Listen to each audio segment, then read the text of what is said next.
Hi there, today I'm going to show you how to change the language on a HP Photosmart 6510. And this is nice and simple and can be done using nothing but the touchscreen found on the front of the printer. Now, although my printer is already set to English, I'm going to make any of the button presses I do very clear so you can follow this guide regardless of what language your printer's in and what language you'd like it changed to.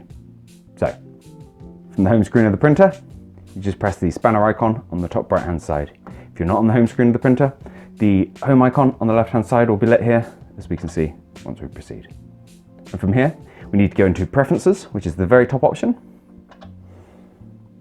And in Preferences, we have Select Language, again, as the top option. Press to go into that. And here, you have a full list of all of the different languages your printer uses.